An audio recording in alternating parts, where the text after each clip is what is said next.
Análisis comparativo de la dependencia y la crisis.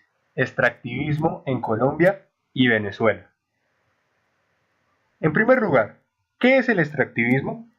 El extractivismo refiere a aquella actividad de extracción y explotación de recursos naturales. Comprende la explotación de minerales energéticos o combustibles que se han acumulado en el suelo y subsuelo en forma de yacimientos y que son empleados principalmente para generar energía, como por ejemplo el petróleo, el gas natural y el carbón, pero también minerales como el oro o el coltán. Características de la economía extractiva. Número 1. Tiene una gigantesca composición de inversión de capital extranjero y de alta tecnología. Se trata de grandes empresas extranjeras con una importante infraestructura y maquinaria, que genera una inversión o capital permitiendo extracción a gran escala. Estas empresas vienen de fuera de los países latinoamericanos y hacia afuera también van los excedentes.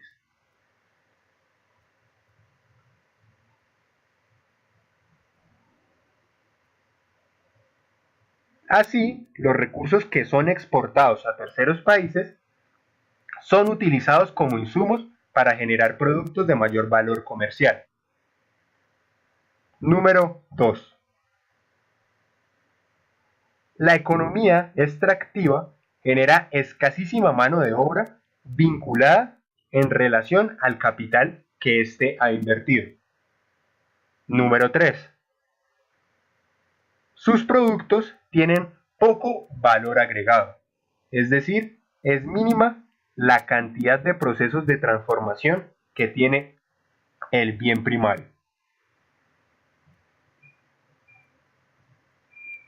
Número 4. El extractivismo no estimula una integración económica y social, ni el surgimiento de otras economías alrededor de la extracción. Se trata de economías enclaves que subordinan el conjunto de actividades productivas y no fomentan ni siquiera la compra de alimentos locales, y por el contrario, acaba con los sistemas económicos regionales y la diversidad del aparato productivo. Debido a lo anterior, nos preguntamos, ¿por qué estos recursos no han propiciado la diversidad productiva de las economías de Colombia y Venezuela?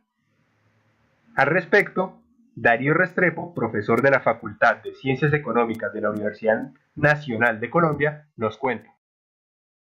Bueno, primero que todo porque pues tienen minería, tienen petróleo, tienen gas, eh, pero no por tenerlos uno tiene que depender. ¿Qué quiere decir depender? Cuando más del 60% de lo que usted exporta es un producto o dos productos primarios, entonces ahí sí depende. ¿Por qué depende? Pues porque esas exportaciones lo que traen es cantidad de dólares. Con esos dólares usted puede hacer otras importaciones, con esos dólares usted puede decir a los bancos, présteme plata que tengo unas reservas. Entonces los países uno empieza a decir que dependen de algo, de un bien primario o de cualquier otro bien, es cuando un porcentaje grande de sus exportaciones son estas. Y Colombia y Venezuela son el caso. Colombia más del 60% y Venezuela más del 90%. ¿Sí? Es una dependencia gigantesca.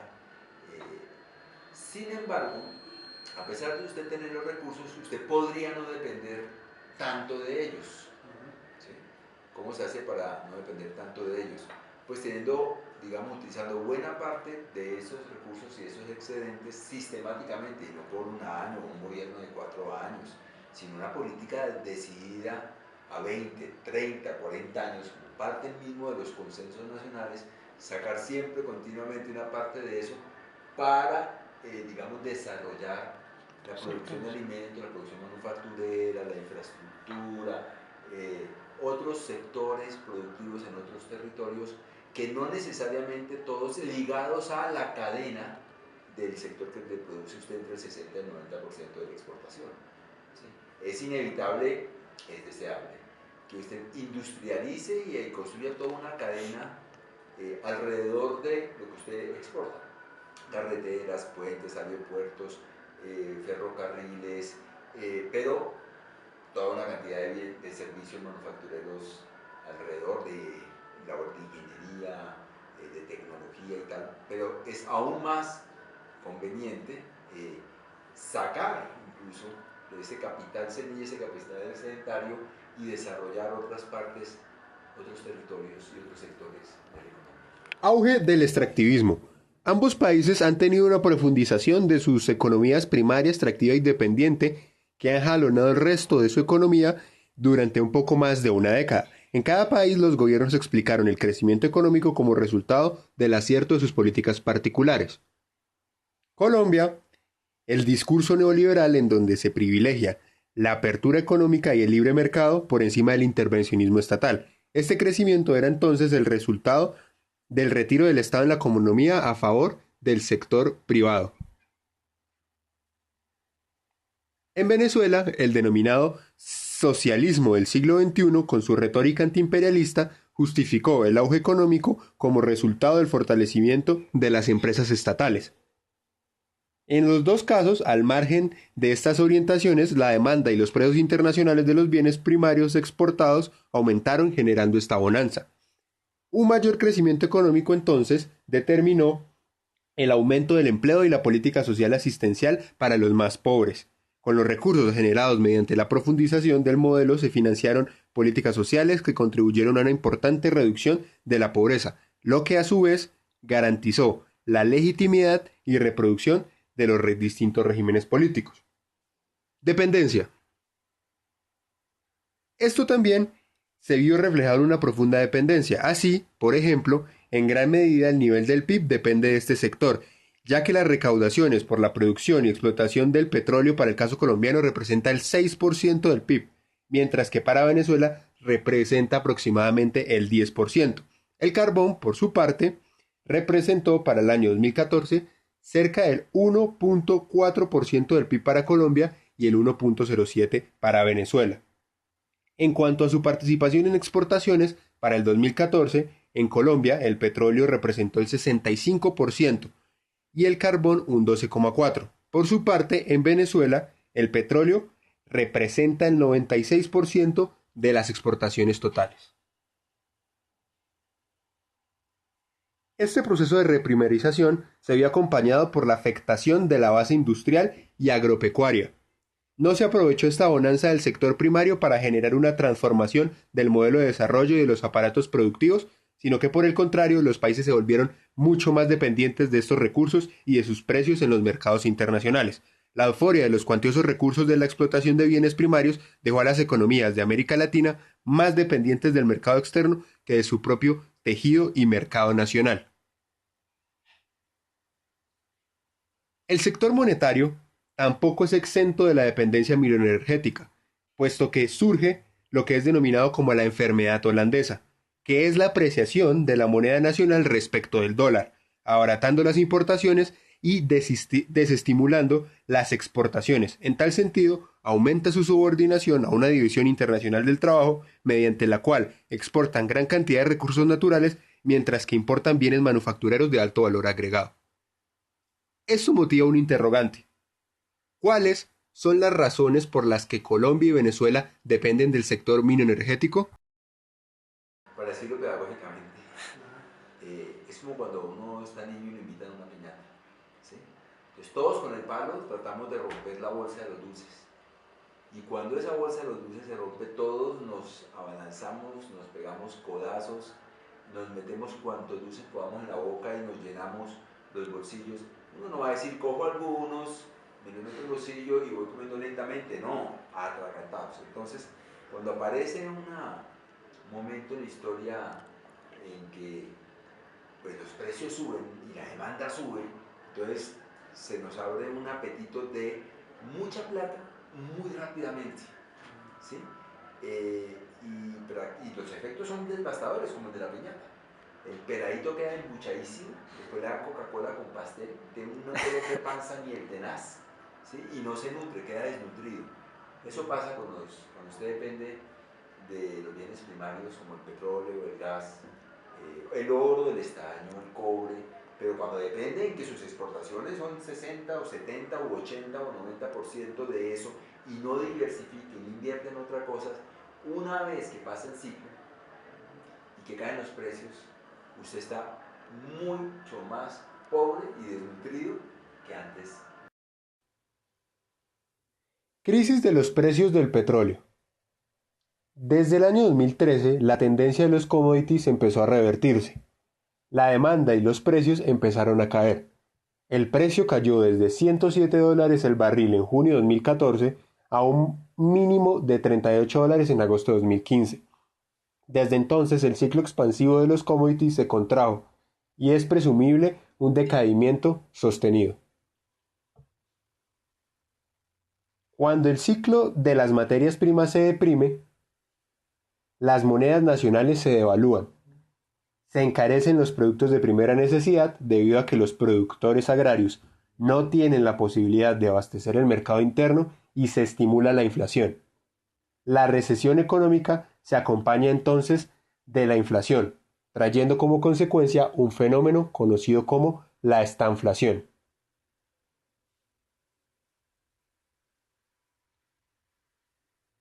Al respecto, surge una interrogante.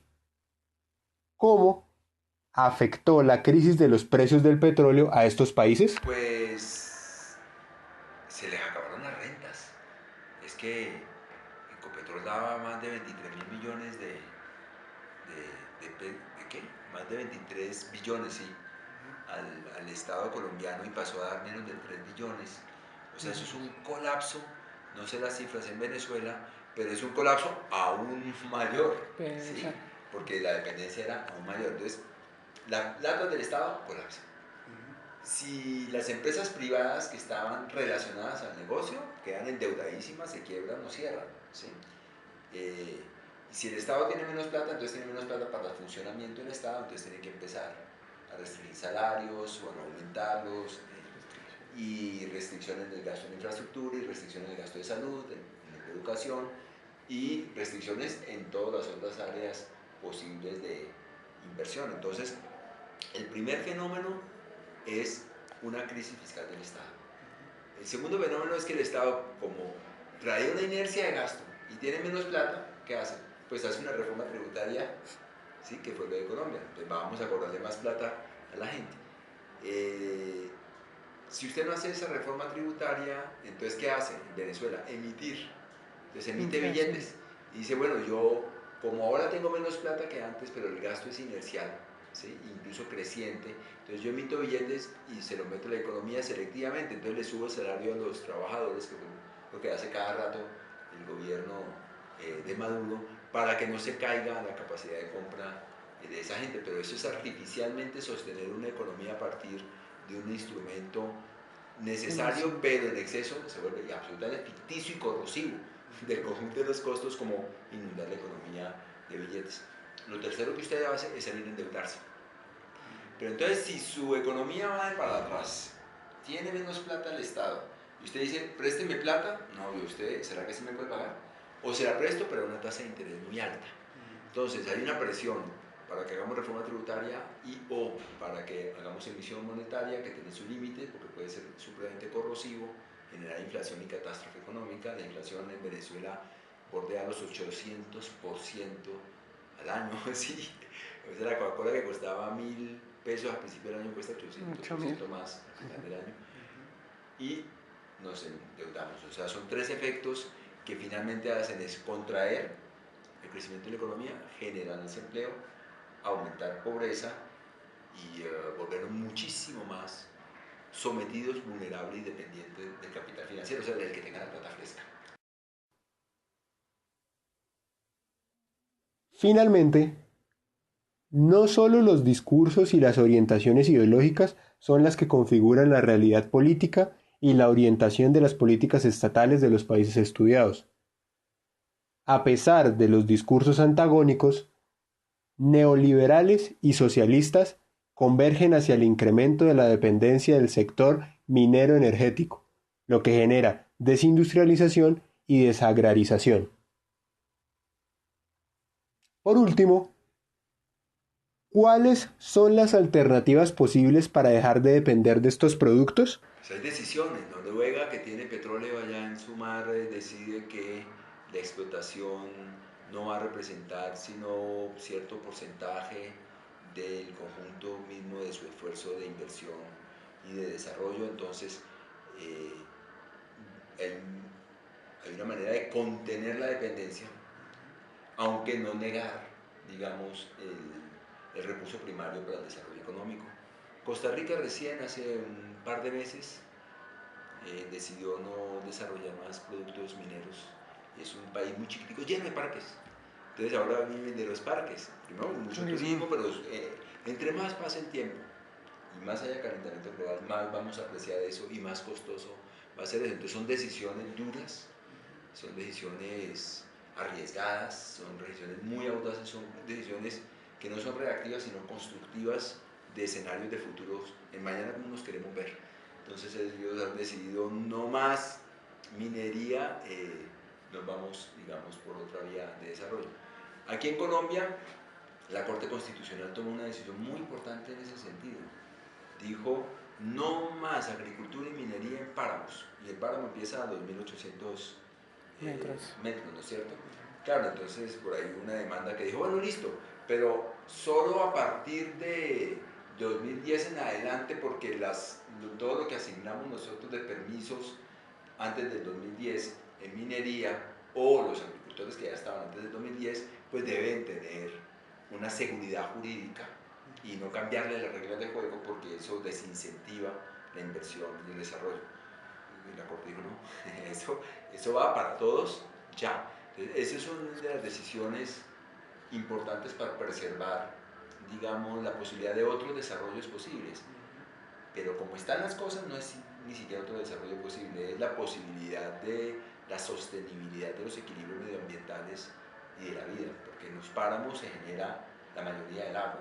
Entonces, en todos esos páramos puede haber minería y podemos hacer agricultura. ¡Ay! Nos crecemos de plata durante 20, 30 años con todo eso y después nos quedamos sin agua, tierra erosionada, aumento de la acidez de los suelos, calentamiento de la tierra, infertilidad de la tierra y entonces, o sea, es mucho más sensato en este momento plantearse un bien deseable, sino preguntarse cuál desarrollo, qué tan sostenible.